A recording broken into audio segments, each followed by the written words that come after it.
Buenas tardes, bienvenidos a esta jornada final de la serie de webinarios denominados Desafíos, Retos y Estrategias para el Saneamiento de las Ciudades, coorganizado por Veolia y la Escuela Superior Politécnica del Litoral, con el apoyo del Fondo del Agua de Guayaquil. En los días precedentes hemos revisado la legislación ambiental vigente en nuestro país. Se ha hecho un diagnóstico sobre la situación de los cursos hídricos en la cuenca del Daule, y también las formas de financiamiento que tienen los gobiernos descentralizados del Ecuador para acceder a estas infraestructuras que son necesarias y contempladas, además, en los Objetivos de Desarrollo Sostenible de Naciones Unidas. En esta jornada vamos a llegar a las conclusiones. Por una parte, desde la perspectiva de la autoridad, el biólogo Luis Arriaga, director de Gestión Ambiental de la Prefectura del Guayas, y el ingeniero Frederick Sertán, director general de Interagua, ofrecerán su visión desde esas perspectivas.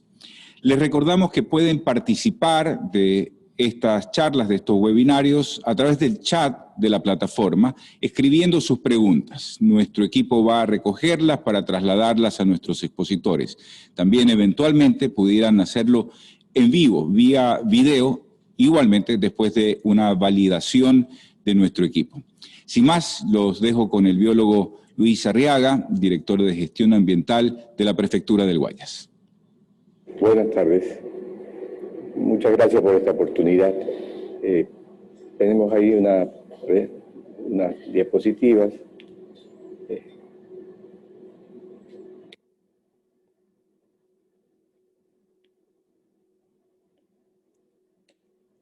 Vamos a empezar con algunas generalidades y ahí ven en el título un mensaje de entrada que dice que los actores claves deben mantener una visión con respecto a lo que se quiere lograr y adoptar una misión o un compromiso para alcanzar logros significativos en favor de la naturaleza y los ciudadanos en general. En base a ello, a lo largo de estos días, y solamente recordando las presentaciones anteriores, quiero mencionar unos aspectos importantes allí. Según el CONTAT, las competencias exclusivas de los gobiernos autónomos descentralizados municipales, prestar los servicios públicos de agua potable, alcantarillado, depuración de aguas residuales, manejo de desechos sólidos, actividades de saneamiento ambiental y aquellos que establezca la ley. Entonces, la norma es específica, ¿no? Lo que no dice la norma es cómo hacerlo, cómo encontrar el financiamiento, la asistencia técnica.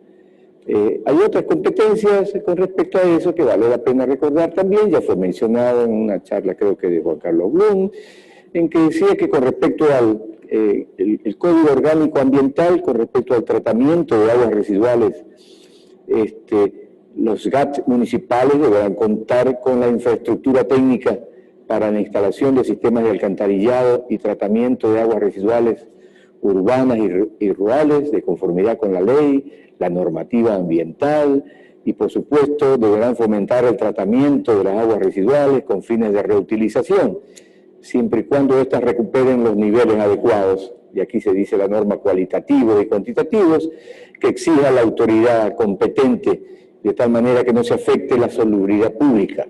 Pero otra vez la ley no dice cómo conseguir los fondos y cómo conseguir la asistencia técnica para lograrlo.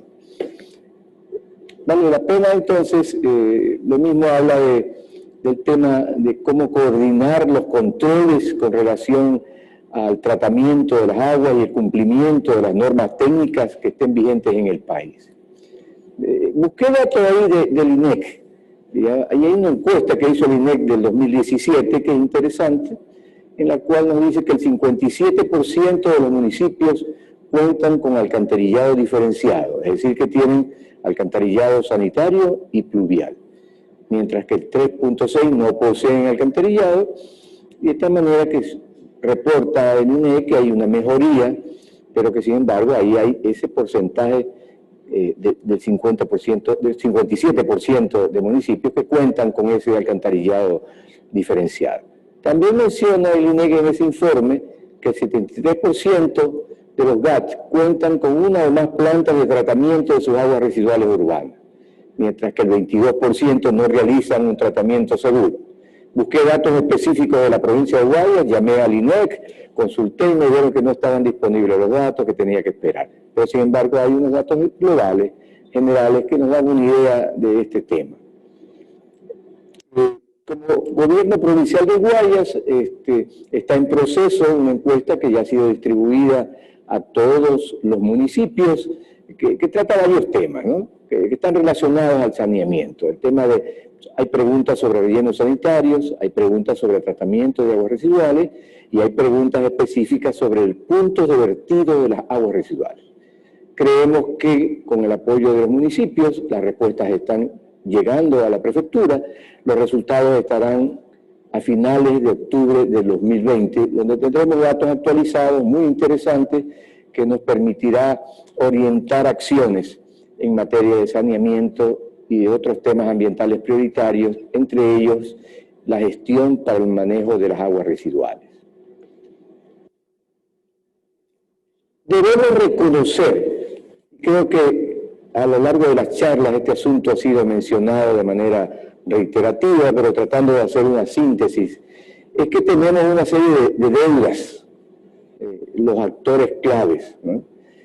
Por ejemplo, falta incorporar una planificación sostenida en el tiempo con respecto a desarrollar mayores capacidades institucionales para enfrentar de manera coherente, y repito de nuevo, sostenida en el tiempo, el tema del manejo de las aguas residuales. Obvio que falta.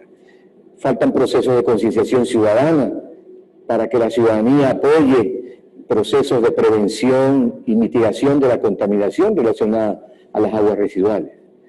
Falta concretar en territorio la llegada de asistencia técnica para que los municipios superen sus debilidades con respecto al tema de aguas residuales. Eso es un tema, seguimos pasando los años, sabemos que hay asistencia técnica que pudiera estar disponible, pero como que no hay un plan en materia de lograr captar esas oportunidades de asistencia técnica que ayuden a los municipios a avanzar en este tema tan importante.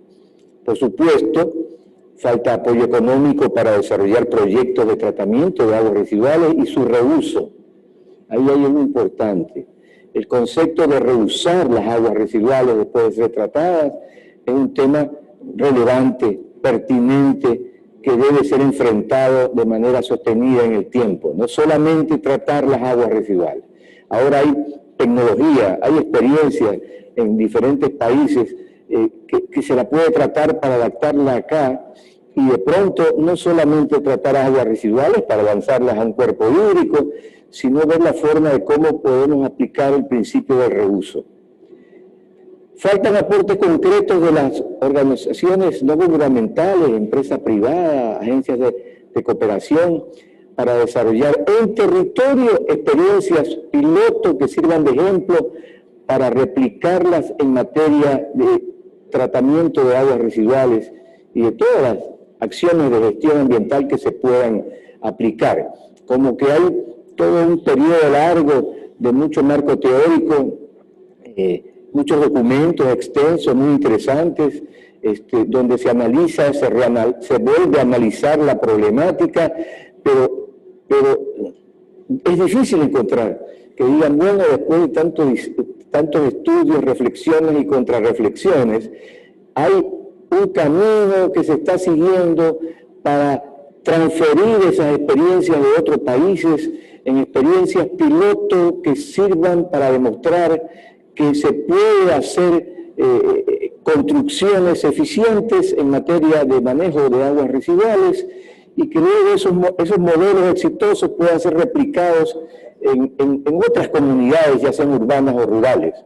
Creo que ahí nos falta mucho y hay que hacer un esfuerzo de unir a estas experiencias, estas lecciones aprendidas en países ya sea de Europa o países de Latinoamérica, y de tal manera de decir, a ver, municipios, ¿dónde podemos aplicar esta experiencia, aunque sea primero en proyectos pilotos, pero que luego de ser exitosos sirvan como un buen ejemplo a seguir por el camino de la gestión ambiental que nos conduzca a un mejor manejo de las aguas residuales y pagar la deuda atrasada que tenemos en materia de este tema.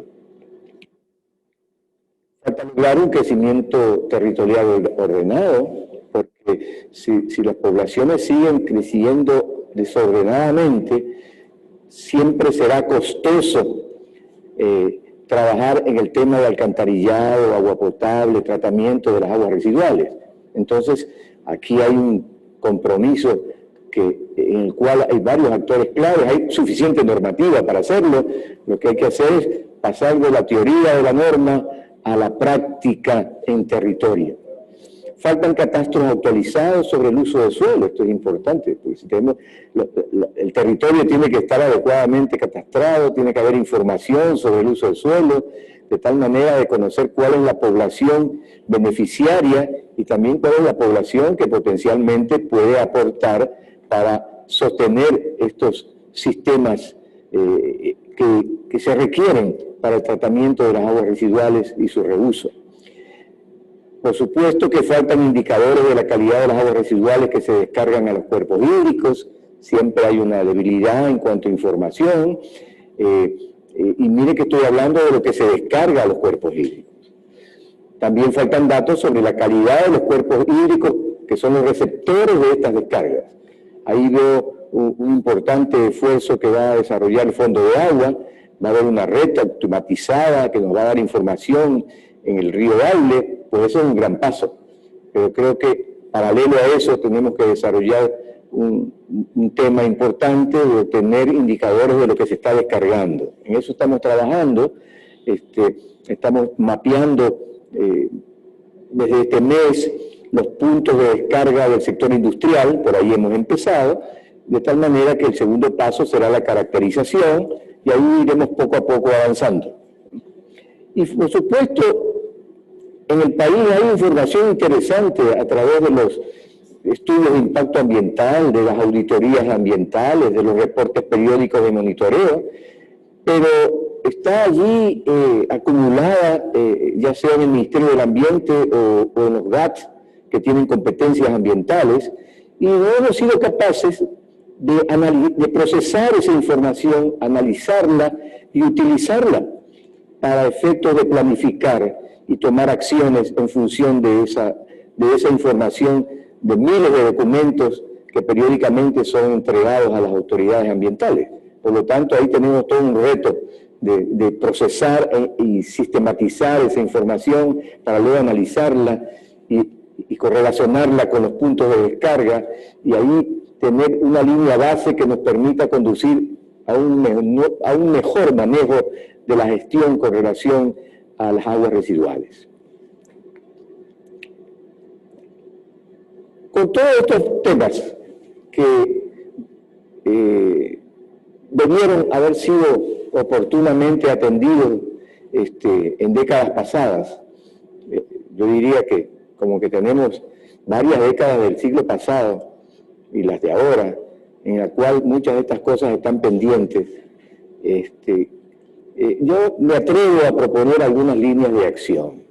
No son todas, pero cuando queremos hacer todo y nos llenamos de 200 líneas de acción, lo que podemos hacer es que finalmente no hacemos nada porque intentamos hacer 200 cosas a la vez, y eso es un problema. Pero me he atrevido a priorizar algunas cosas que las he sacado justo del plan de acción que estamos desarrollando, y que las he simplificado para efectos de esta charla. Yo creo que podríamos hacer una especie de un plan de acción, podríamos llamarlo plan estratégico, y a lo que está enunciado allí lo podríamos llamar líneas estratégicas, pero lo importante es hacer el esfuerzo de identificar unos temas que son importantes, relevantes, pertinentes, para superar la deuda que tenemos a través de las décadas por la falta de decisión de acciones coherentes en el tiempo. Por ejemplo, tenemos que identificar y comunicar experiencias exitosas en materia de saneamiento, de manera general, y por supuesto en materia de tratamiento de aguas residuales.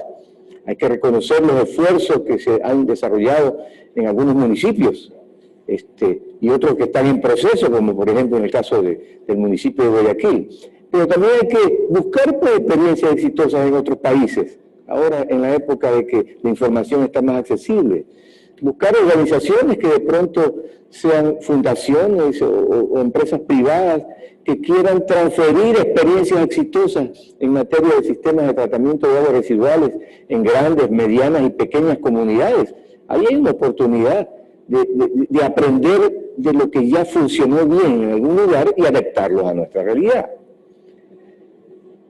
Hay que convocar a la empresa privada, a la academia, a expertos nacionales e internacionales para que desarrollen estudios de casos específicos y propongan las mejores soluciones según estudios que tengan que ir de mano con los municipios. Muchas veces vemos que los municipios nos dicen nos falta capacidad técnica, no tenemos suficiente personal, no tenemos financiamiento para contratar a los consultores, pero del otro lado hay toda una experiencia de tipo en empresa privada, en la academia, expertos, consultores, diversas organizaciones que deberíamos hacer un esfuerzo de convocarlos y decir, miren, en estos municipios tenemos esta problemática, hagamos un esfuerzo y aportemos soluciones para ayudar a los municipios para ir en el camino correcto de lograr un manejo de las aguas residuales, con la finalidad pues, de preservar los cuerpos hídricos y de cuidar el bienestar ciudadano. Tenemos que impulsar, por supuesto, procesos de fortalecimiento institucional para que los municipios cuenten con mayor capacidad de gestión en materia catastral, y yo he priorizado eso, ¿no? Y técnicas en materia de preparación y evaluación de proyectos de saneamiento. Hay que apoyar a los municipios en la identificación y logro de acuerdos para recibir asistencia técnica en materia de saneamiento. Es posible que haya oportunidades y lo que hay que hacer es cómo apoyarlos para que ayudarlos a buscar y a lograr acuerdos que logren resultados tangibles en su territorio. Eso es lo importante. Por supuesto, hay que revisar la normativa ambiental vigente y, de ser el caso, aplicar las reformas que sean necesarias, hasta efectuar derogatorias, si así fuera pertinente. Hay todo un reto de reanalizar la normativa relacionada al tema de la gestión de las aguas residuales, y allí creo que hay actores claves que pueden aportar mucho. Las unidades de gestión ambiental municipales y provinciales merecen un fortalecimiento a pesar de la crisis de la política de reducción de personal que existe en el país. Hay que insistir de que las unidades de gestión ambiental tienen que ser fortalecidas en el aspecto técnico y, por supuesto, en la capacidad operativa. Si se pierde esa capacidad o se reduce al mínimo esa capacidad, entonces tendremos una autoridad ambiental de papel que no puede actuar efectivamente porque no tiene una capacidad de actuar en el territorio. Por lo tanto, hay que trabajar mucho en ese tema. También que con asistencia técnica nacional e internacional se puede desarrollar experiencias piloto de tratamiento y reuso de aguas residuales en poblaciones rurales. Yo creo que podemos buscar, y hay que hacer el esfuerzo, hay que buscar esas oportunidades que pueden existir en grupos de expertos en otros países, lo existen el grupo de expertos jubilados que son en Europa, en Estados Unidos, que dominan estos temas. Hay ONGs que lo pueden hacer, pueden apoyar asistencia técnica, empresas privadas que también pueden decir, ¿sabes qué? Vamos a apoyar unas experiencias pilotos para diseñar sistemas de tratamiento eficientes en una comunidad, por decirlo así, en el Cantón Milagro o en el Cantón Yaguachi, y demostremos que sí se puede. Y con ese ejemplo empezar a impulsar la búsqueda de financiamiento para que esas experiencias pequeñas o medianas luego puedan ser aplicadas en otros municipios. Y yo conversando, se me ocurría, hasta podríamos organizar un concurso, y ahí vamos a invitar a EISA, al Fondo de Agua, organicemos un concurso pues, con casos de estudio en los municipios para determinar cuáles serían las mejores soluciones a esos casos de estudio, que los seleccionemos de la mano de los municipios, para decir, mire, fuimos capaces de lograr estos diseños con un esfuerzo conjunto, con actitud positiva, y tenemos ya un modelo para facilitar el camino a esos municipios en este producto de estos resultados que se aspire, que se logren en un concurso, y que ese ejemplo luego pueda ser replicado en otras poblaciones. Por supuesto que habrá que desarrollar capacidad de monitoreo ambiental en los cuerpos hídricos y sobre todo impulsar un enfoque de gestión ambiental en el caso de los sectores productivos que generan aguas residuales. En la próxima semana esperamos lanzar la guía para la gestión ambiental industrial, donde el tema aguas residuales tiene un capítulo muy especial. Creo que hay que impulsar la aplicación de la gestión, del enfoque de gestión ambiental para otros temas ambientales, por supuesto, pero también para el tema de aguas residuales, que es importante. ¿Y qué implica esto?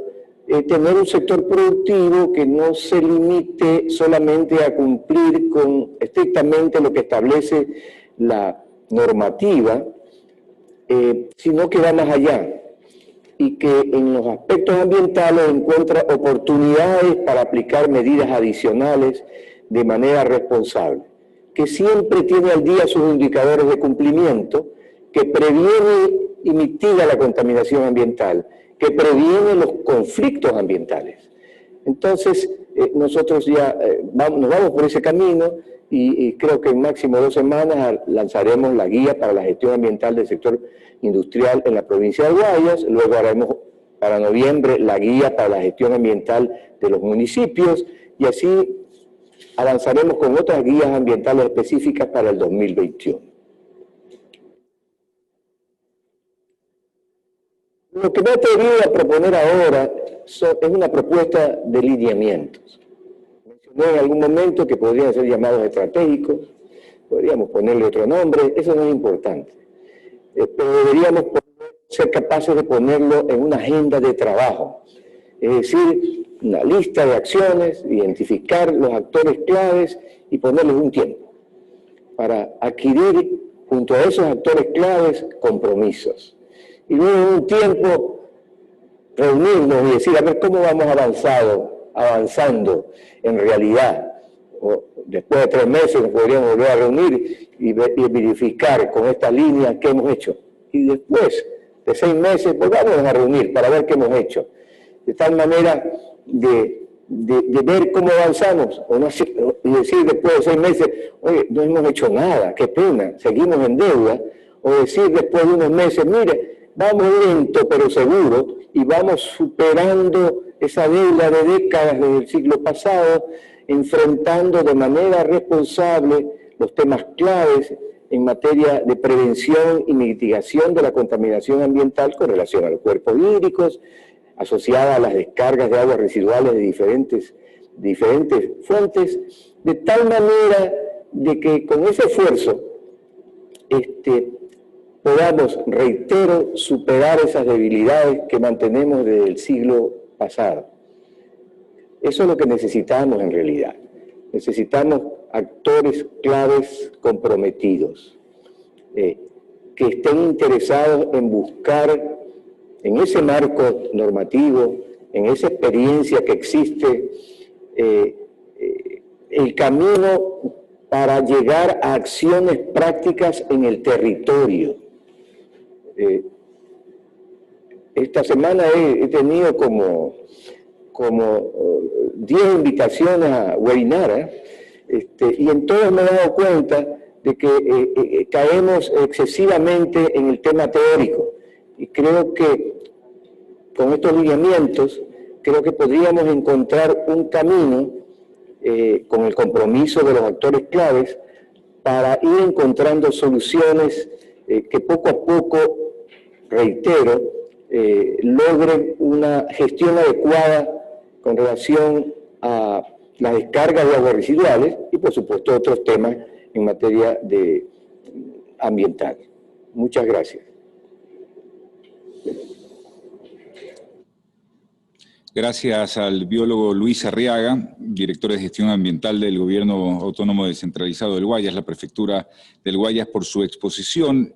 Vamos a trasladar las preguntas, como lo hemos venido haciendo durante la semana, hacia el final de la charla de hoy. Pueden hacerlas a través del chat que les proporciona la plataforma y, como les mencionaba al principio, inclusive participar vía video luego de la verificación de nuestro staff sobre ciertos datos que les van a solicitar. De inmediato está con nosotros el ingeniero Frederick Sertán, él es director general de Veolia en Ecuador. Buenas tardes, un gusto estar aquí. Agradezco especialmente el Fondo del Agua de haber organizado y participado en esas charlas. Hablar de agua residual tiene sentido cuando hablamos de una cuenca. La interrelación que existe entre la parte de agua arriba y la parte de agua abajo, la interrelación que hay al final entre los municipios, es el sitio donde tenemos que situar el tratamiento de las aguas servidas. Como decía Luis, con mucha razón, es interesante mirar otros territorios, aprender de otras experiencias. La primera cosa que quiero recordar, y cuando hablamos a veces de los sistemas de tratamiento de agua residual del primer mundo, es recordar que Roma no se construyó en un solo día. Los sistemas de agua servida que existen en el primer mundo se iniciaron, las primeras plantas se construyeron en los años 60. Antes era el sistema muy incipiente y no tenía el mismo sentido. Pero ha sido desde los años 60 hasta el día de hoy, es decir, 80 años para construir sistemas. Los sistemas eran al principio menos terminados, menos acabados, y la normativa ha ido evolucionando a lo largo de los años hasta tener la normativa de hoy mucho más exigente. Es decir, que las plantas de hoy, de tratamiento de hoy, que podemos ver en algún país de Europa, es la segunda, la tercera o la cuarta planta. En Ecuador estamos en una situación que es un poco distinta, diría. Tenemos seguramente la mejor ley y yo diría que incluso la normativa ecuatoriana es más exigente que en algunos países que conocemos en Europa o en Estados Unidos. Entonces, tenemos la mejor ley, tenemos los mejores expertos que han aprendido, que saben la tecnología es presente, pero sin embargo tenemos un número importante de municipios que no han logrado alcanzar el objetivo de esta ley. Entonces, algo mal estamos haciendo. Como se ha dicho, el tratamiento de las aguas no es solamente un tema tecnológico, es un tema eminentemente técnico, pero sobre todo financiero. Es un tema también político. Y eso supone trabajar juntos. El gran empuje que dio Alemania a la problemática del agua residual lo dio de manera muy curiosa a través del agua residual. El planteamiento de los alemanes fue decir que cuesta mucho tratar y producir agua potable si la fuente es de mala calidad. Y de ahí la idea que era mejor tratar muy bien las aguas residuales, tratar muy bien los aportes al cuerpo de agua, para que de donde luego se va a extraer y tratar el agua potable para bajar el precio del agua potable. Y aquí vemos inmediatamente este círculo virtuoso. Tratar mejor el agua residual, tener un recurso mejor, es bajar el coste del agua. Y allí el trabajo que está haciendo el Fondo de Agua de Guayaquil, apoyado por los científicos de la ESPOL, está extremadamente bien enfocado. La mejor forma de tener en una ciudad grande como Guayaquil un agua de calidad y un agua menos costosa es tener en el río Daule un agua de calidad, y de allí la importancia de la depuración. Guayaquil tendrá agua mejor, a mejor precio, cuando haya sistemas de depuración en toda la cuenca. Y allí la solidaridad es absolutamente fundamental. Las experiencias de Guayaquil tienen que servir también a las poblaciones más pequeñas, y las poblaciones más pequeñas se tienen que organizar para que eso ocurra. Cuando hablamos de depuración de agua residual, y he dicho que el procedimiento, el interés a largo plazo, ese círculo virtuoso, iba encaminado a tener agua mejor, hay que recordar que la situación de la realidad, lo que vivimos los humanos, es un poco distinta. Y en el país es lo que estamos viviendo. La prioridad para los municipios pequeños, grandes o medianos es tener agua potable. Y la primera cosa que se hace en una ciudad es aportar el agua potable. Todavía existe 2.000 millones de habitantes del planeta que no tienen agua potable a su grifo. Y eso obviamente es una obligación, y los objetivos del milenio o los distintos ODS que existen nos marcan el camino. Entonces, primero es el agua potable, para que la gente pueda vivir en condiciones normales que requiere la obligación para el género humano. La segunda cosa que se hace es instalar redes de agua servida, porque aquí ¿qué hacemos? Es alejar las aguas residuales de donde residen las personas para evitar la contaminación y dar mejor salud. Primera etapa, agua potable. Segunda etapa, separar las aguas residuales, y ellos la red de saneamiento. En el país queda un esfuerzo inmenso para construir esas redes de saneamiento. Unas ciudades grandes, el caso de Guayaquil, tiene casi el 95% de redes de agua servida que cubren el territorio. Es un logro inmenso, y muchos municipios todavía tienen que hacer ese esfuerzo. Aportar agua potable, transportar y alejar las aguas residuales, y la tercera cosa es tratar las aguas residuales, y aquí vuelvo al principio de este círculo virtuoso. Esa última etapa es en la cual está la ciudad de Guayaquil construyendo, invirtiendo en plantas absolutamente excepcionales y de un nivel tanto técnico o por su importancia referencia en América Latina. Ese momento de trance para todos los municipios, desde agua potable, redes de agua servida y tratamiento de aguas residuales, eso toma un tiempo. Lo decía al principio, Roma no se construyó en un día, y estamos todos en este camino. Y allí, cuando digo que tenemos la mejor ley de América Latina, tenemos también una ley extremadamente exigente y que no nos acompaña siempre en este largo camino. ¿Cómo convencer a un municipio de construir su red de agua servida si sabe que no va a tener la financiación, los medios para construir la planta de tratamiento? Incluso vamos a poner los responsables de los GAD en una situación muy poco confortable, es decir, que van a concentrar sus aguas servidas en un punto a la vista de la autoridad.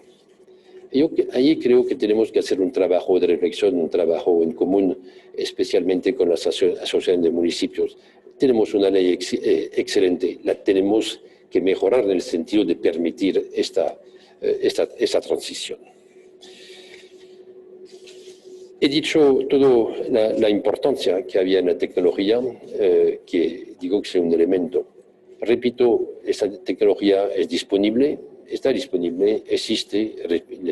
Sabemos la ESPOL que nos acompaña hoy, que tiene ese excelente conocimiento y dispuesto a compartirlo. Pero es cierto que sin estudio bien razonado, bien hecho, los políticos, los responsables de los GAD, no pueden tomar los buenos caminos. Y allí viene el papel de la ciencia, y allí acompaño completamente la conclusión anterior de Luis, que hemos de compartir, hacer, estudiar, para tener una visión a largo plazo. Una planta que se construye en un instante es obvio. Quería concluir mi propósito diciendo que construir plantas es algo ejercicio especial, hemos dicho, previsión, financiar, ejecutar. Pero detrás tenemos una cosa que es muy importante y en este país tenemos que hacer un gran esfuerzo, es la gestión de las plantas residuales. Tener la mejor planta, si uno no la sabe operar, es un desafío. Y allí creo que muchas plantas en el país que fueron construidas anteriormente no funcionan siempre todas al nivel que deberían tener. Allí tenemos un ejercicio pendiente y estoy absolutamente, Luis, te lo aconsejo, que allí el papel de la prefectura puede ser formidable para asesorar los municipios y los equipos que están involucrados en esta gestión. Todo eso nos lleva a algo que es fundamental. No hay servicio de agua potable o de agua residual sostenible si no hay una aceptación económica por parte de los usuarios. Es ilusorio proponer sistemas para los cuales los municipios y por lo tanto los usuarios, los ciudadanos, no pueden financiar. Desde el principio es un tema que hay que considerar.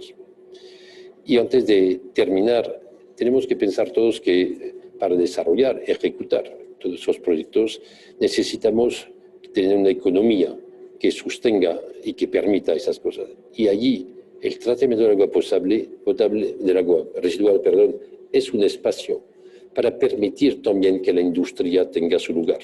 La industria crea empleo, crea riqueza, pero también puede aportar aguas al medio ambiente. Y allí tenemos que encontrar también un espacio, buscar las tecnologías, buscar también la forma de financiación, buscar la forma de regular, la forma de controlar, para que la industria cumpla también con su deber. Porque si la industria es factor de progreso, tiene también que ser factor de acompañamiento del medio ambiente. Aquí termino. La cuenca es una cosa formidable. Desde el sitio donde llueve, se recoge el agua, circula, donde vive la gente, donde está la agricultura, donde los municipios con sus aguas aportan al medio ambiente. Todo eso tiene que funcionar de manera integrada.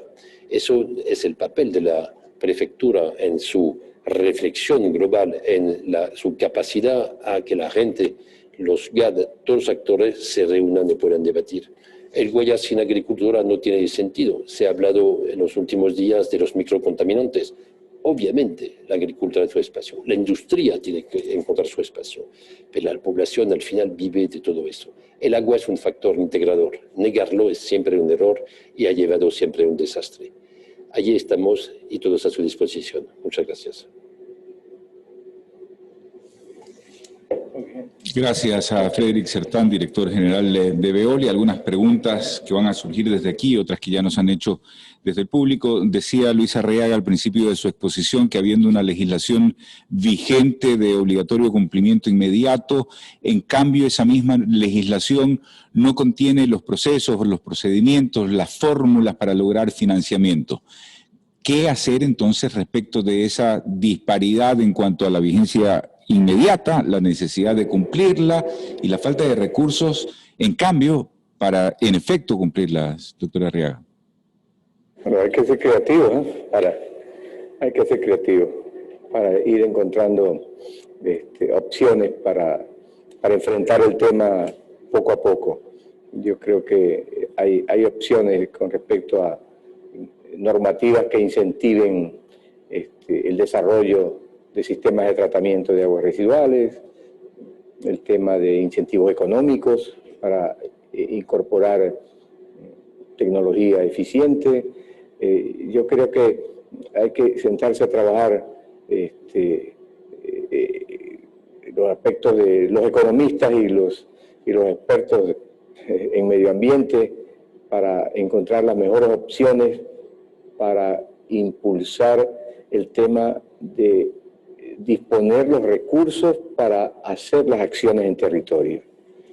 Y por supuesto hay que ayudar a los municipios a que ordenen su casa, para que las poblaciones estén dispuestas a aportar de acuerdo a la realidad de cada cantón para sostener todo este tema de agua potable, mantenimiento y, por supuesto, sistema de tratamiento de aguas residuales.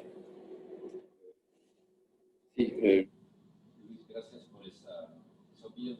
Yo Quisiera aportar un punto adicional visto desde la empresa privada. Guayaquil en el año 2000 tenía un sistema de agua potable incompleto, tenía un sistema de agua residual casi inexistente. En el año 2020, el 100% de la población está cubierta, el 90% por redes de agua servida, y ahora Guayaquil construye sus plantas de tratamiento de agua residual. Ha sido un camino. Y mientras la administración, y en el caso de Luis, la prefectura, tiene un papel regulador de potenciación de todos los esfuerzos que puede hacer el sector público, nosotros creemos mucho en la eficacia o el aporte, la complementariedad de la empresa privada. Decía en mi palabras anterior que el precio del agua y de tratamiento de agua residual tiene que ser compatible con la economía de los hogares, y creemos nosotros mucho en esto. En el caso de Guayaquil, el sistema que llamamos concesionario, ha dado gran parte de la respuesta a esto. Un municipio no tiene siempre la capacidad de financiar.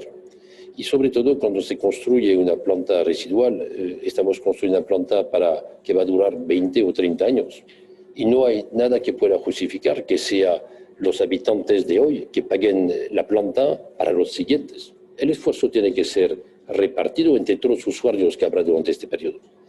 La gran ventaja de poder financiar los dispositivos, las instalaciones, las redes, mediante un sistema de concesión, permite repartir la financiación a lo largo de periodos largos, y al final lo van pagando los usuarios durante, en el caso que nos interesa, 30 años. Eso obviamente de la mano de la autoridad que va a completar las inversiones, en el caso de Guayaquil, la empresa pública EMAPA, que ha aportado mucho para contribuir a ese esfuerzo.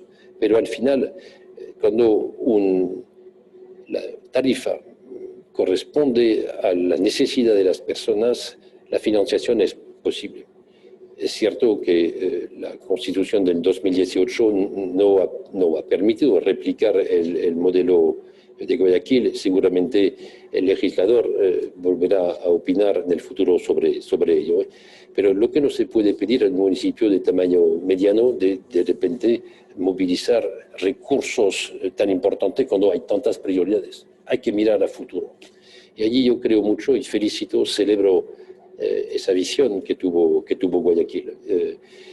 Y hoy el resultado se ve. Y repito, la financiación ha sido la de todos los habitantes de Guayaquil, que cada día cuando contribuyen en usar y liquidar una planilla de agua, pagan parte de ese esfuerzo colectivo. Eso es Guayaquil. En línea con lo que ustedes han mencionado, nos hacen una pregunta. El doctor Arriaga hablaba de proyectos piloto en las ciudades para poder comenzar a implementar proyectos definitivos de tratamiento.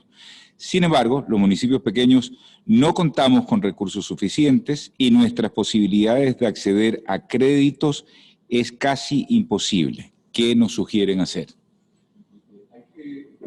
Hacer el esfuerzo de buscar oportunidades de asistencia técnica, que sí las hay. Yo creo que hay que hacer ese esfuerzo. Yo creo que ahí hay que pedirle al AME, a Congope, a la prefectura, a la empresa privada, que ayude en la búsqueda de asistencia técnica no reembolsable, que sí la hay. Inclusive hay préstamos no reembolsables para desarrollar temas prioritarios ambientales.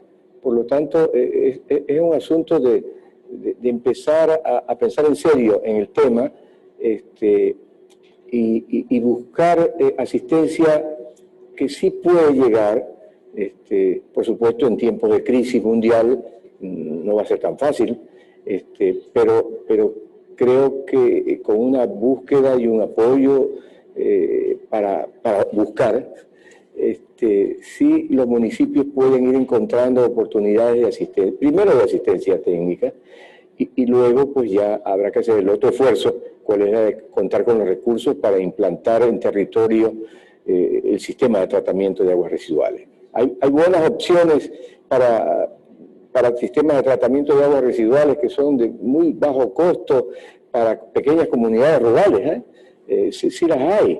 Y muchas veces lo que pasa es que ese camino para encontrar esas opciones que podrían llegar a ser aplicadas aquí. Yo creo que bajo la tecnología de hace muchas décadas, de pronto el sistema para implantar un tratamiento de aguas residuales en una comunidad de 10.000 habitantes era mucho más caro. Ahora hay experiencias en varios países y los costos han bajado significativamente. Por lo tanto, hay que hacer un esfuerzo para buscar asistencia técnica y empezar por el camino correcto. Frederick. Comparto completamente la opinión de Luis. Hay tecnologías más económicas y hay que saberlas buscar. Muchas veces el lagunaje, por ejemplo, en poblaciones más pequeñas es perfectamente adaptado, tanto en su coste de inversión como en su coste de gestión. Pero me gustaría hablarles de una ciudad que quiero mucho, que se llama Múnich, en Alemania.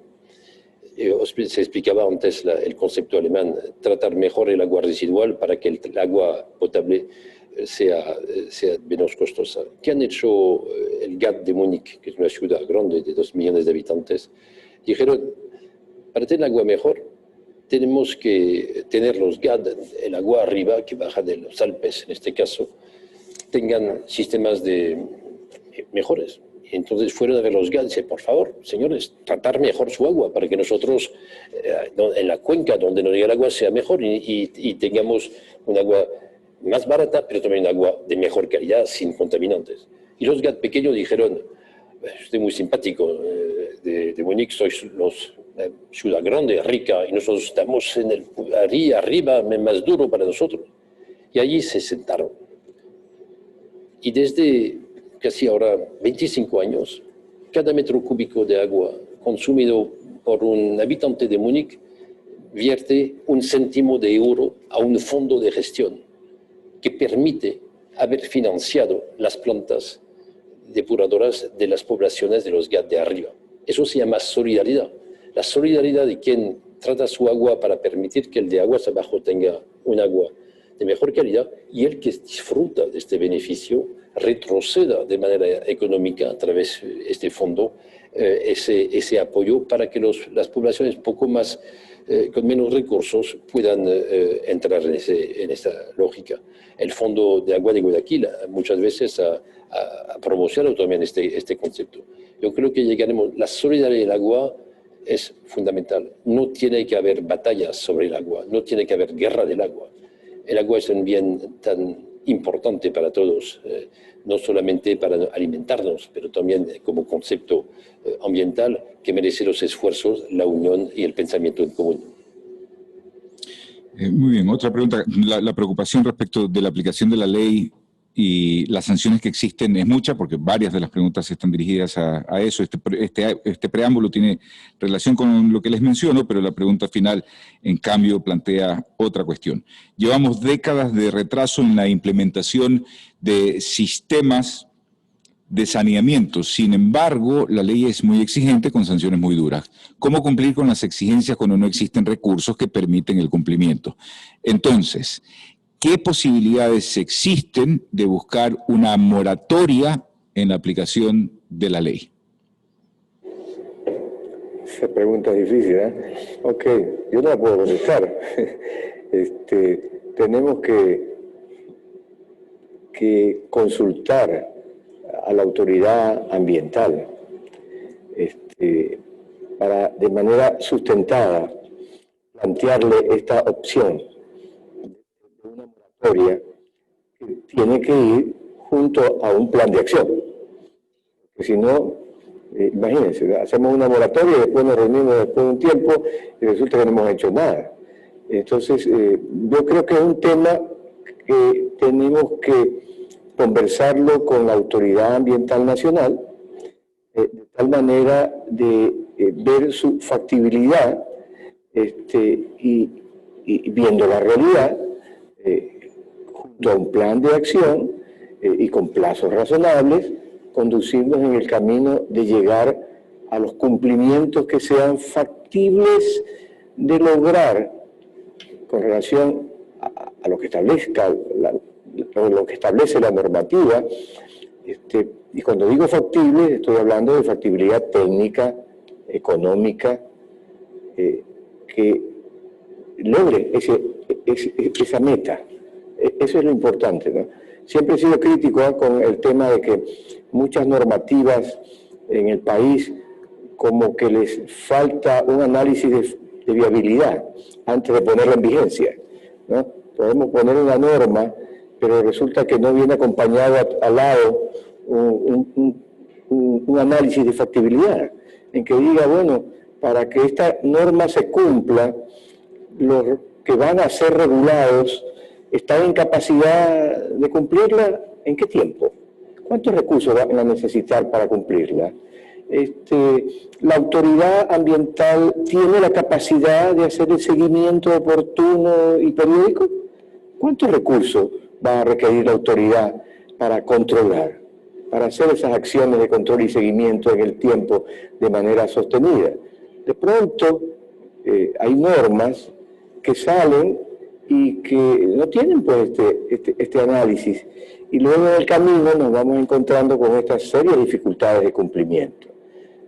Ojalá que algún día lleguemos a tener que toda norma obligatoriamente tenga un análisis de factibilidad técnica, económica y ambiental, de tal manera que estén plenamente identificados, antes de que la norma entre en vigencia, cuáles son las necesidades que se van a tener que tener para que el regulado las pueda atender, para que el que controla pueda ejecutar su responsabilidad.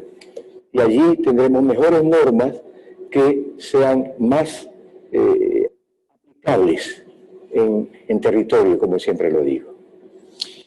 ¿Las prefecturas están en capacidad de gestionar recursos? Las prefecturas estamos en capacidad de gestionar recursos, por supuesto. Sí, y es en tiempos de crisis es más difícil, y estamos en ese camino, estamos iniciando un proceso de suscribir convenios con organizaciones no gubernamentales en búsqueda primero de asistencia técnica. De allí podemos conducirnos por el otro camino de buscar dónde pueden haber recursos para conducirlos a los temas ambientales claves. Es posible que sí, las prefecturas efectivamente sí lo pueden hacer.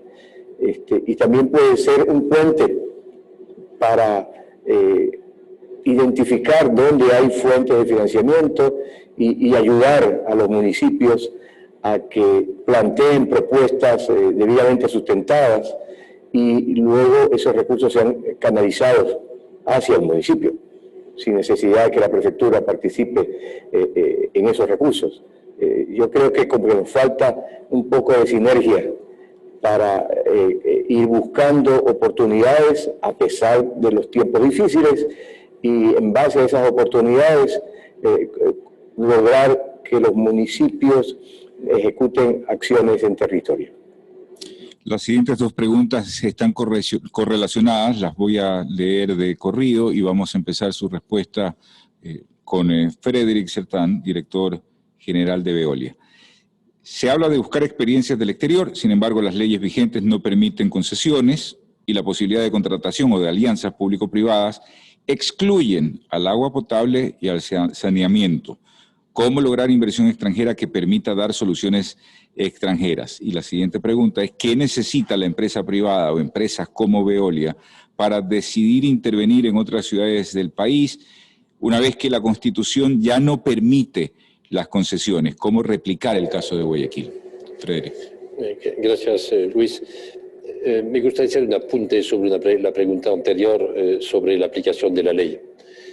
Necesitamos progresividad en su aplicación para que esa ley sea eficiente. A la vez de que esa progresividad se tenga que lograr por una vía regulatoria, necesitamos también mejorar el control y la transparencia de lo que es este control.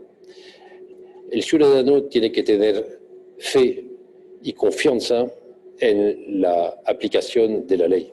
No se puede decir al ciudadano, será mañana. Hay que decirle qué va a hacer, paso a paso, y dar la oportunidad para todos los ciudadanos conocer de manera transparente los resultados de los esfuerzos que los GAD o los operadores hacen. Yo creo mucho en ese principio de transparencia, es una forma de ir más lejos. A la segunda pregunta que me parece central, de alguna manera lo comenté antes, hoy el marco jurídico de Ecuador no permite replicar el modelo de Guayaquil o el de San Borondón, que igualmente es un sistema de concesión. La ley lo cerró, seguramente de manera abusiva. Estoy absolutamente convencido que eso se tendrá que replantear. Y de manera, y lo digo con corazón, cada vez que tengo la oportunidad de cruzar la ciudad de Durán, que es la cuarta ciudad del país, es ciudad importante, si hay una en el Guayas, esta es la situación hoy en su tratamiento de agua potable y de agua residual, la misma situación que estaba Guayaquil hace 20 años. Yo deseo que un día se levanten los responsables, los legisladores, que se pregunten por qué no, o por qué se ha cerrado esa puerta de la concesión. El marco regulatorio tiene que cambiar para que la inversión internacional vuelva. Estoy seguro que muchos lo saben, muchos lo piensan y muchos esperan que un día se pueda hacer.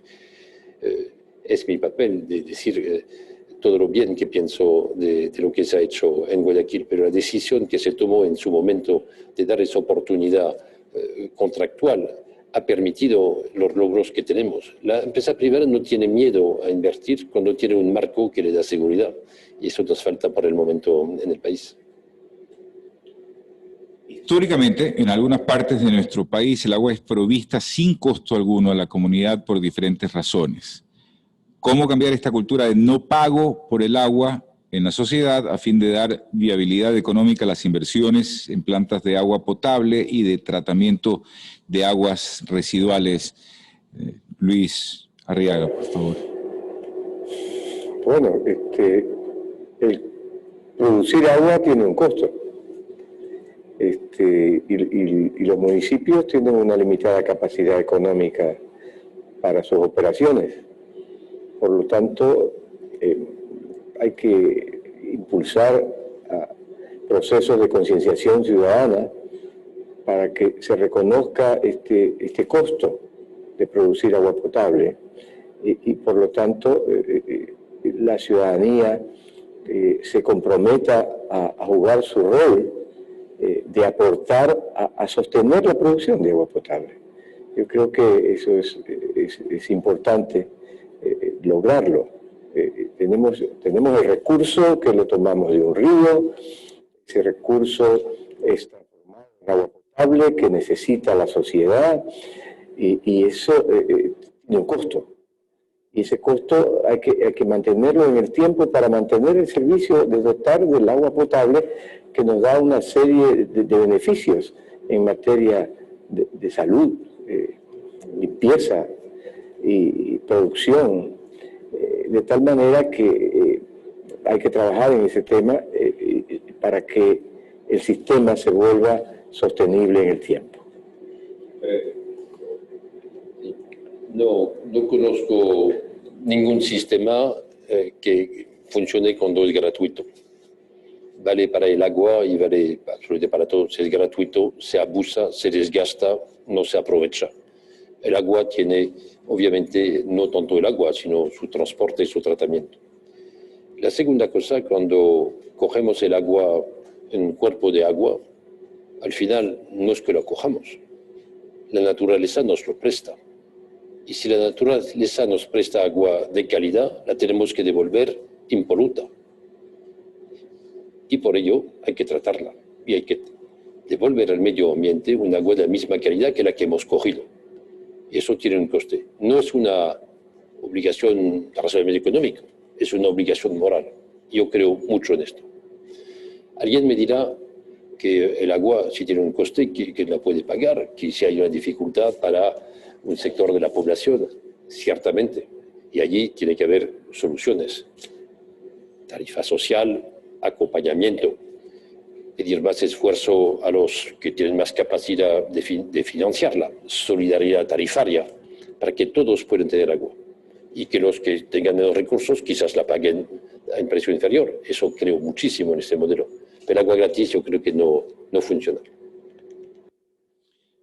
Muy bien, también para Frederick, me imagino, y luego para una respuesta de Luis Arriaga igualmente. Como lo dijo el director de Veolia, es difícil pensar en tratamiento cuando en Ecuador aún tenemos muchas ciudades que no cuentan con agua potable 24 horas, dieron el ejemplo de Durán. Se calcula que el país requiere más de 500 millones de dólares para solucionar esta situación. ¿Cómo lograr una gran inversión en el país para cubrir las necesidades cuando la situación económica nacional no permite hacer frente a los requerimientos de cubrir necesidades básicas? Vuelvo a mi propósito anterior. Yo creo que el marco regulatorio podría ayudar a dar soluciones a muchas ciudades. Es obvio que la población primero quiere agua potable en su casa, antes de hablar de saneamiento y de tratamiento de agua residual. Si no, no conozco un solo país en el cual se haya dado al revés. Por el simple hecho que si no hay agua potable, no hay agua que va a correr en la red de agua servida. No, obviamente eso va a la par.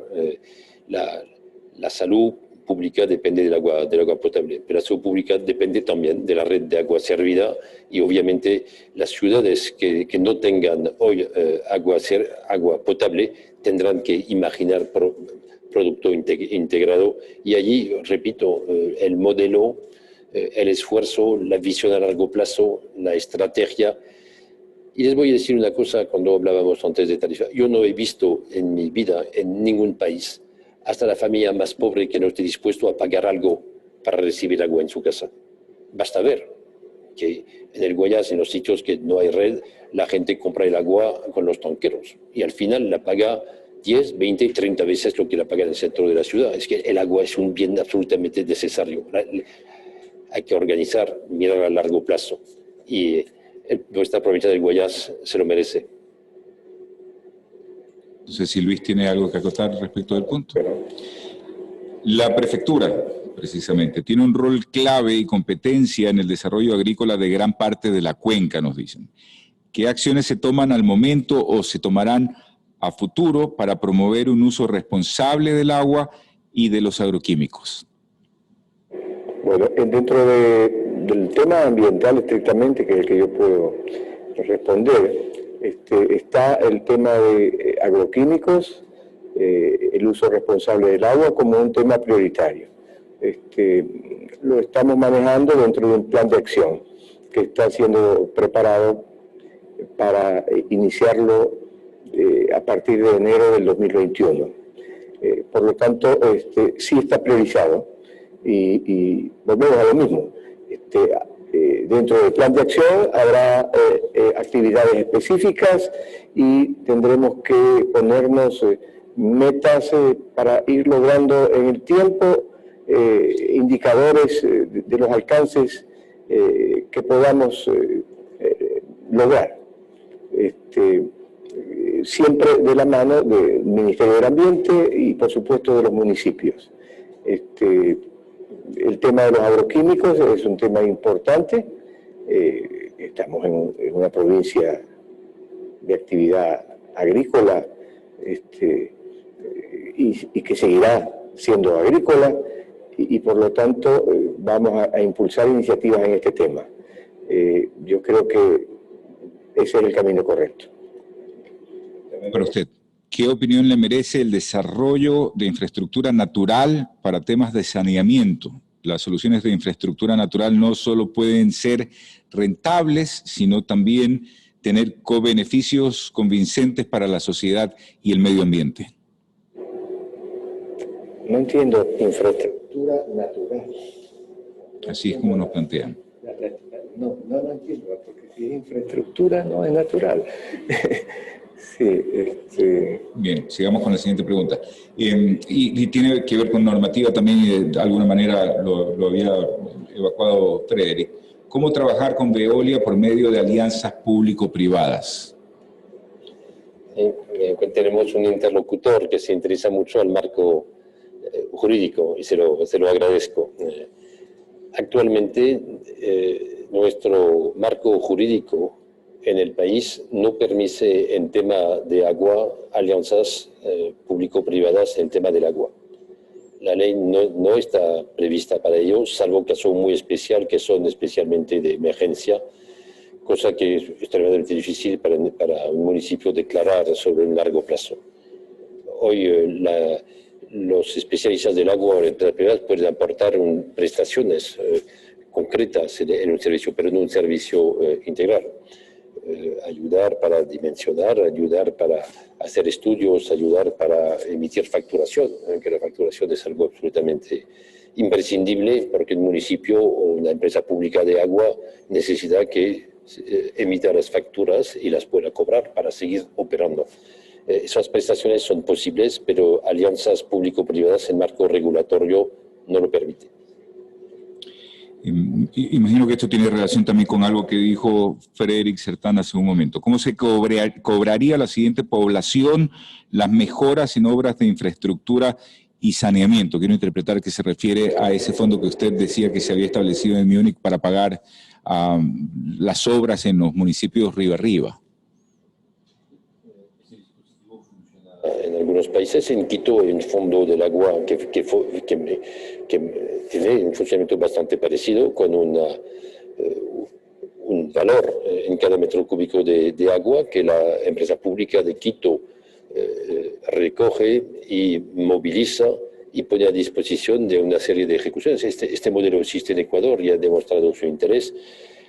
No dudo que en su momento en la provincia del Guayas se llegue a algo parecido, pero necesita obviamente tiempo, un pensamiento, y en épocas difíciles son decisiones complejas. Pero vuelvo a decir, un centavo de dólar por metro cúbico permitiría hacer muchísimas cosas. Para la pregunta anterior sobre el tema agrícola, el Fondo del Agua dedica hoy recursos, el Fondo del Agua tiene recursos de una serie de empresas. Nosotros somos un miembro fundador y hemos aportado, y otras empresas tan importantes en la provincia aportan también su eco, financian fincas agrícolas novedosas, con prácticas agrícolas quizás un poco más adaptadas para el tema de la calidad del agua. Pero como bien decía Luis, el tema de los insumos agroquímicos es una problemática conocida, yo diría bastante bajo control, y los estudios que se presentaron en los días anteriores han demostrado que la calidad del agua de Guayaquil no queda demasiado alterada por esos insumos. Pero hay otro tema agrícola que nos preocupa más, y allí no se trata agroquímico, es los cultivos en las partes altas de la cuenca del Daule, que hacen que cada uno lo ve. Cuando hay una lluvia fuerte, tenemos una turbidez en el río que es absolutamente anómala. Y allí podemos hablar de agricultura, pero debemos hablar también de un tema social y económico. Cuando en una hectárea venimos a tener varias familias que por razones económicas tienen que compartir un terreno en unas pendientes así, cultivando a veces maíz, y la primera lluvia parte del suelo se va, estamos empobreciendo el potencial y la agricultura y los suelos del país, pero también provocamos a nivel de Guayaquil no solamente una problemática sobre la calidad del agua, y para nosotros es una dificultad, pero también, y la prefectura es muy conocedora, unos problemas luego de depósitos en el estuario que llevan a otras complejidades. Entonces, el uso del suelo, además de la agricultura, esos químicos y el aporte de agua residual al río, son temas que todos nos tenemos que empoderar para buscar solución, y ahí la solución no solamente técnica, es social y económica. Por favor. Sí, para impulsar cosas que hemos mencionado aquí y que están dentro de una propuesta de lineamientos que yo mencioné, creo que el Fondo de Agua es la oportunidad para unir esfuerzos del sector privado, del sector gubernamental, y por supuesto la prefectura hace una semana suscribió un convenio con el Fondo de Agua. Creo que allí habrá interesantes momentos para ir avanzando en el tratamiento de este tema, que no es sencillo, de tal manera de que esperemos con el Fondo de Agua constituirnos en un ejemplo en el cual se logren desarrollar acciones para asegurar que ese recurso de agua se protege en el tiempo, y esto tiene que ver mucho con el tema del manejo de la cuenca alta, cuenca media, cuenca baja, los procesos de erosión, las actividades agrícolas, el consumo del agua. El asunto no es tan sencillo, pero creo que el Fondo de Agua es una buena organización en la cual, con ese aporte del sector privado, del sector gubernamental y de otras entidades que en el futuro se adherirán, poder avanzar en estos temas tan importantes para el país y, por supuesto, para la provincia de Guayas. Una pregunta para ambos. Para un cantón con población de 5.000 a 10.000 habitantes, ¿qué tanto se necesita de inversión o financiamiento para una planta de agua de tratamiento sostenida y para que cumpla además con todas las normativas? Luis me dice que conteste. La respuesta es que no lo sé. Habría que mirar cada situación. Desde luego, una población pequeña necesita un sistema ligero, tanto en su inversión como en su operación. En muchos casos, y tenemos una gran experiencia en Ecuador, el uso de las lagunas, mencionaba antes, quizás es lo que aconsejaría, pero todo se tiene que estudiar, y como se ha dicho, el conocimiento existe en el país, hay que buscar a las buenas personas, ir a mirar, proponer, calcular y en este momento detallar. Lo siento, pero no tengo un precio así milagroso para salir de mi... Dependerá del lugar, ¿ya? No es lo mismo un cantón que sea una planicie, por ejemplo, y que cerca tenga un río con un importante caudal, que un cantón que tenga una topografía irregular y, por supuesto, muy alejado de un cuerpo hídrico, potencial receptor. Y habría que ver inclusive hasta las actividades que se desarrollan en cada cantón. Entonces, no hay pues una forma como para dar un valor estándar para una población, pero sí creo que yo creo que el camino de encontrar soluciones para poblaciones de pocos habitantes es un buen camino a seguir.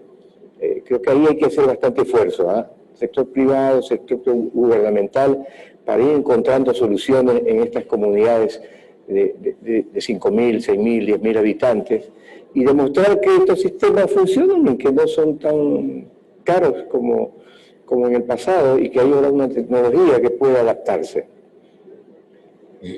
Para Luis Arriaga, porque usted hablaba precisamente de los actores para encontrar las soluciones a la problemática que existen, nos consultan lo siguiente: ¿qué posibilidades u oportunidades existen para poder armar plataformas de cooperación con la academia, como la Politécnica del Litoral, para desarrollar soluciones con los ingenieros e investigadores que conocemos la situación actual en las comunidades rurales en temas de agua y saneamiento? Me refiero cómo poder dar ese empuje a que nuestra experticia no quede en documentos, sino que pueda ser considerada por el gobierno, que es el tomador de decisiones, y la empresa privada que permite replicar a gran escala. Con relación a la prefectura, las puertas están abiertas, y la señora prefecta hace poco tiempo, creo que 2 semanas, me puedo equivocar, hace aproximadamente unas 2 semanas, precisamente tuvo una reunión con la señora rectora del ESPOL y expertos que la acompañaron para precisamente delinear temas prioritarios de cooperación. Así que yo entiendo que ese proceso ya está en marcha y creo que tendremos noticias próximamente. Yo creo que es importantísimo. El gobierno central, bueno, esperemos que el gobierno central adopte una política de apertura a la academia para nutrirse de esas experiencias, de esa capacidad intelectual que existe allí. Muchas tesis están allí, ser importantes aportes a la sociedad. Nuevas tesis pueden ser desarrolladas en temas que sean prioritarios para los municipios. Hay un buen camino a seguir. En el caso de la prefectura, nosotros nos vamos por ese modelo de invitar a la academia a que oriente sus tesis para temas prioritarios en materia ambiental y, por supuesto, con relación a aguas residuales. Yo creo que hay un buen camino a seguir en el cual estudiantes de pregrado o tesis doctorales o tesis de maestría concentran sus esfuerzos a estos temas ambientales clave, dentro de ellos el tema de aguas residuales, y que ese ejercicio académico contribuya a la sociedad. Es importante. Gracias por esa pregunta. Frederick. Gracias, Luis. Tiene Luis toda razón.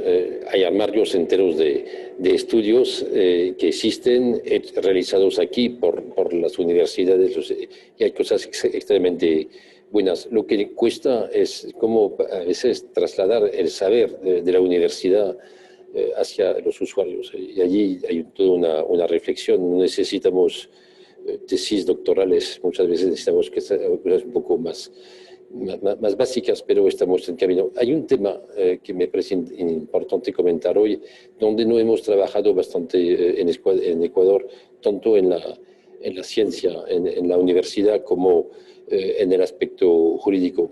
Es el tratamiento de los lodos.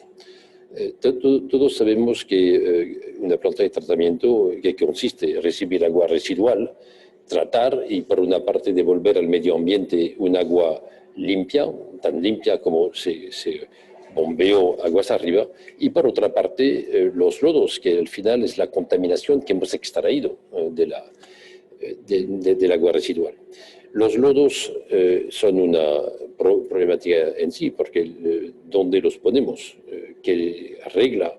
¿Qué uso? ¿Qué uso y por lo tanto qué contaminación o qué aporte nutritivo hará? Allí tenemos un camino que tenemos que investigar. Actualmente las plantas depuradoras que presencian el Guayas y que producen todas lodos por necesidad, más bien van hacia rellenos sanitarios. Eso plantea otros problemas. La gestión de los rellenos tiene inconvenientes mayores en tema de impacto ambiental. Y eso obviamente genera dificultad. Además de ello, todas las regulaciones internacionales han venido prohibiendo que los lodos terminen en rellenos sanitarios, porque al final forman metano y sabemos el impacto del metano sobre la capa de ozono y los inconvenientes que eso lleva. Y allí hay una necesidad regulatoria y posiblemente allí la prefectura nos podrá ayudar mucho para que haya un camino común y un camino compartido. Los GAD no van a dotarse de equipos de tratamiento de lodos solos, eso se da que hacer de manera colectiva. Una solución que será por el compostaje, que sea por la incineración, que es lo que sea, necesitará un pensamiento global. Entonces allí hay un trabajo de investigación que la universidad puede acompañar, pero sobre todo que la autoridad reflexione para direccionar y también proponer unas normas que nos ayude a marcar el camino. Muy bien, gracias a Frederick Sertán, director general de Veolia en Ecuador, al biólogo Luis Arriaga, director de gestión ambiental de la Prefectura del Guayas, a todos los expositores precedentes que hemos tenido en esta serie de webinarios, desafíos, retos y estrategias para el saneamiento de las ciudades, coorganizado por Veolia y la Escuela Superior Politécnica del Litoral, con el apoyo del Fondo del Agua de Guayaquil. Les recuerdo que todas estas exposiciones están subidas a la página de YouTube de Veolia, Veolia América Latina e Iberia, para que las puedan volver a ver, extraer de ellas lo que les parezca más pertinente, y además las mismas exposiciones van a servir para construir un documento a ser entregado tanto a autoridades como a medios de comunicación, academia, ciudadanos que lo requieran, a quienes han sido invitados, de forma que también lo tengan como un material útil. Muchas gracias en nombre de Veolia, la Politécnica del Litoral y Fondagua.